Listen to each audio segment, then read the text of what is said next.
Hello दोस्तों, पति पत्नी हमेशा जीवन साथी होते हैं और हर बात एक दूसरे के साथ शेयर करते हैं। यहाँ तक कि है पूरी लाइफ एक दूसरे के साथ मिलकर चलाते हैं। ऐसे में फिर भी बहुत सारी बातें ऐसी होती हैं जो एक पति को अपनी पत्नी के साथ शेयर नहीं करनी चाहिए। आचार्य चाणक्य कहते हैं, उनके द्वारा ही बताई गई 5 बातों को आज हम आपके साथ शेयर करने वाले हैं कि किसी भी पति को अपनी पत्नी के साथ शेयर नहीं करना चाहिए, बल्कि घर में हर समय कलेश रहता है और रिश्ता कमजोर होता है। लेकिन ये कौन सी 5 बातें हैं जो पति को अपनी पत्नी को नहीं बतानी चाहिए? चलिए पहली बात बताते हैं, अपने अतीत के बारे में ना बताएं। चाहे पत्नी कितनी भी खूबसूरत हो, उसे अपने अतीत की जानकारी कभी ना दें। जो बीत चुका है उसके बारे में चर्चा ना करें और भविष्य में आगे बढ़ने पर ध्यान दें। अगर आप अपनी धर्म पत्नी से अतीत की जानकारी शेयर करते हैं तो भविष्य में किसी भी मोड़ पर जब पत्नी नाराज होगी तो आपके अतीत को जरूर दोहराने की कोशिश करेगी।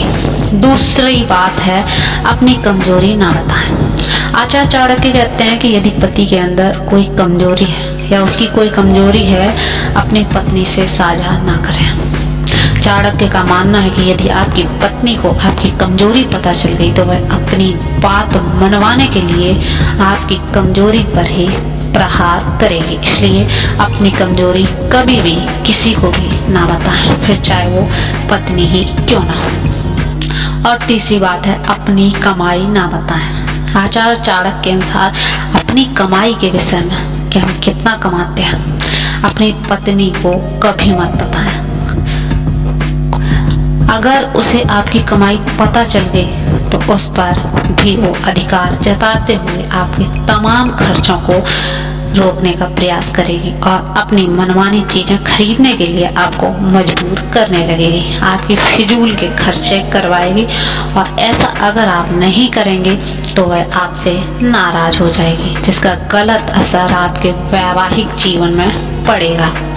नंबर 4 है, आपके साथ हुए अपमान को ना बताएं। स्त्री से भेद ना बताएं के बारे में आचार्य चाणक्य कहते हैं कि अपने अपमान की जानकारी भी पत्नी को नहीं देनी चाहिए। महिलाएं मान अपमान को हथियार के तौर पर इस्तेमाल करती हैं। महिलाओं के बारे में ऐसा माना जाता है कि यदि उन्हें इस बात की जानकारी हो जाए कि वह अपमान का ताना देने से बिल्कुल भी नहीं चूकती। 5वां है और सबसे लास्ट बात, दान छिप कर करें। वैसे तो शास्त्रों में ऐसा बताया गया है कि यदि आप दान करते हैं तो इतना गुप्त दान होना चाहिए कि अगर दाएं हाथ से करते हैं तो बाएं हाथ को भी खबर नहीं होनी चाहिए। इसी प्रकार जब आप दान करें या फिर किसी भी आर्थिक रूप से मदद करें तो इस बारे में जानकारी अपनी पत्नी को कभी न बताएं। भविष्य में वह आपको ऐसा करने से रोक सकती है। आचार्य चाणक्य कहते हैं, दान का महत्व तभी होता है जब उसे गुप्त रूप से किया जाए। उसे अपनी पत्नी से भी गुप्त ही रखना चाहिए। अगर आपको बता दिया आपके दान का महत्व तो कम होगा ही, साथ ही कई बार आपकी पत्नी दान किए हुए खर्च की दुहाई देकर आपको भला बुरा भी कह सकती है। तो दोस्तों, ये 5 बातें थीं जो आपको कभी भी भूल कर अपनी पत्नी से शेयर नहीं करनी चाहिए। तो दोस्तों, कैसी लगी हमारी वीडियो? धन्यवाद, मिलते हैं फिर अगली वीडियो में। दोस्तों, हमारा चैनल अवश्य सब्सक्राइब कर लें। Please support me, please help me.